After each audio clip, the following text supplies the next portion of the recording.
एक बार फिर से स्वागत है आप सभी का हमारे चैनल पीके मंत्रा इंग्लिश क्लासेस पर। मैं हूं आपका होस्ट, आपका दोस्त, आपका इंग्लिश गुरु प्रभात कुमार सिंह।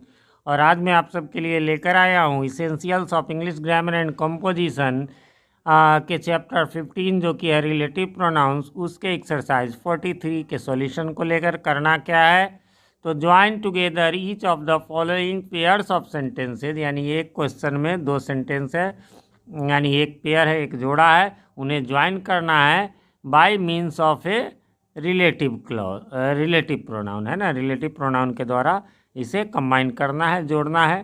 तो इस पर हम लोग चले, उससे पहले बताना चाहूँगा अभी ऊपर आई बटन में आपको इसी बुक के इसी चैप्टर के एक्सरसाइज 42 का लिंक जो है वो नज़र आ रहा होगा। यदि आपने उसे नहीं देखा है तो क्लिक करके देख लें। बाकी प्लेलिस्ट भी ऊपर आपको और मिल जाएंगे इसी बुक का के नाम का। और जब बाकी जितने भी हमारे चैनल पे बुक्स के अवेलेबल हैं सॉल्यूशन, उन सब के बुक के नाम से प्लेलिस्ट आपको नीचे में मिल जाएंगे। ग्रामर का एक प्लेलिस्ट भी मिलेगा जिसमें tense, voice, narration, noun, pronoun, verb, इन सब का एक्सप्लानेशन वीडियोज़ आप सबको मिल जाएगा, जिसमें ये तो सॉल्यूशन वीडियो है, इसमें आंसर है बट उसमें एक्सप्लानेशन है। चलिए तो जानते हैं। पहला, did you receive the letter, I sent the letter yesterday, यानी इसमें दो सेंटेंस है कि भाई तुम्हें क्या चिट्ठी मिली जो मैंने तुम्हें कल चिट्ठी दिया था। अब इसको जोड़ेंगे तो क्या आएगा, did you receive the letter that I sent yesterday, है ना, क्या तुम्हें वो पत्र मिला जो, दैट मीन्स जो, आई सेंट यस्टरडे। अब दैट क्या है, रिलेटिव प्रोनाउन है, इसी से इसे जोड़ा गया। फिर है the thief stole the watch, the thief has been arrested, क्या हो जाएगा, the thief who stole the watch has been arrested. अब यहाँ विच का प्रयोग हो गया। अगला, हियर इज़ द डॉक्टर, यानी ये डॉक्टर है, the doctor cured me of typhoid, क्या हो जाएगा, here is the doctor who cured me of typhoid. Who जो है वो पर्सन्स के लिए होते हैं। आगे है, show me the road leads to station, यानी वो रोड दिखाओ जो यहाँ पर हो गया कि रोड स्टेशन को जाता है। यानी show me the road that leads to the station. Kalidasa was a great poet, he wrote some fine plays, plays means नाटक होता है, ड्रामा, शॉर्ट ड्रामा कह लीजिए। कालिदासा, अब ये देखिए, ये इसको थोड़ा सा यहाँ हु है लेकिन इसको दूसरे तरीके से हम डिफाइन करके एंटीसीडेंट का प्रयोग करके, Kalidasa who wrote some fine plays was a great poet. अगला है, this is the building it was built in a single week. अगला है, this is the building that was built, हालांकि इसकी जगह विच भी आप कर सकते थे, which was built in a single week. The boy fell off his bicycle, fell off means गिर जाना, he has hurt his leg, यानी the boy who fell off his bicycle has hurt his leg. अगला है 8 number में कि the Japanese are a brave people, ध्यान देंगे यहाँ ए ब्रेव और पीपल भी है, पीपल के साथ तो ये नहीं लगता, लेकिन यहाँ पर उस कम्युनिटी को दर्शाएगा कि एक कम्युनिटी है, ये बहादुर लोगों की एक कम्युनिटी है ना, यानी जैसे हम सब भारतीय एक हैं उस सेंस में। They were defeated in the second world war, क्या कह रहा है, the Japanese who were defeated in the second world war are a brave people, भले ही डिफीट थे लेकिन वो बहादुर लोग थे। The boy who won the first prize in English you see him sitting there, यानी जिस लड़के ने इंग्लिश में फर्स्ट प्राइज जीता वो वहाँ देख सकते हो। The boy whom you see sitting there, यानी लड़का जिसे आप वहाँ बैठे देख रहे हैं वो won the first prize in English.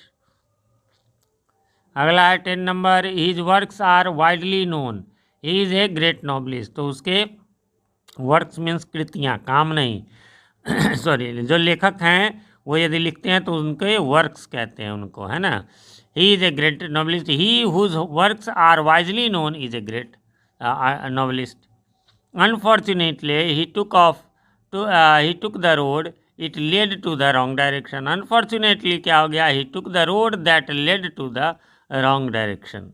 अगला, we spoke to the soldier, फिर the soldier's arm was in a sling. We spoke to the soldiers whose arm was in a sling.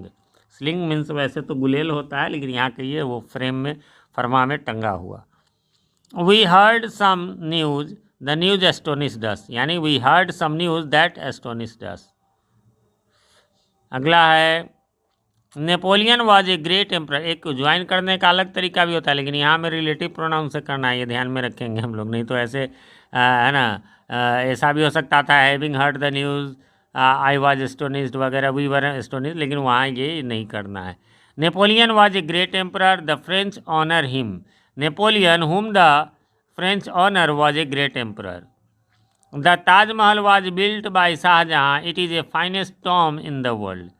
The Taj Mahal, which was built by Shah Jahan, is the finest tomb in the world.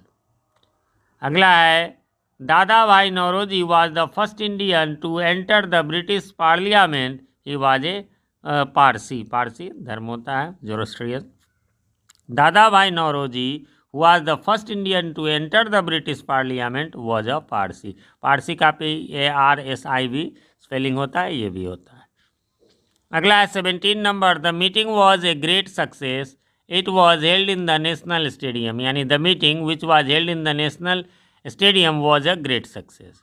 The boy tells lies he deserves to be punished. यानी the boy who tells lies deserves to be punished. This is the man we were saved by his courage. क्या आ जाएगा? This is the man by whose courage we were saved, है ना. उसके द्वारा नहीं, who के द्वारा नहीं, बल्कि हुज के यानी उसके करेज के द्वारा. करेज मीन्स साहस.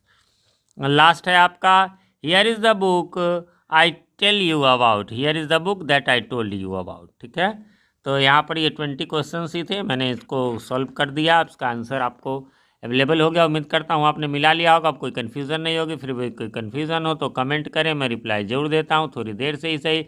बाकी कमेंट करके हमें ये भी बताएं हमारे वीडियोज़ आप सभी को कैसे लगते हैं.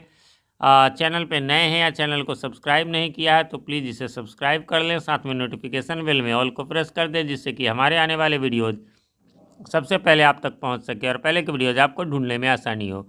वीडियो पसंद आए तो लाइक करें, ना पसंद आए तो बेशक डिसलाइक करें, और जब पसंद आ जाए तो इसे अपने नियर एंड डियर वंस के साथ शेयर करना ना भूलें. मिलते हैं अगले वीडियो में, तब तक के लिए हैव अ नाइस डे.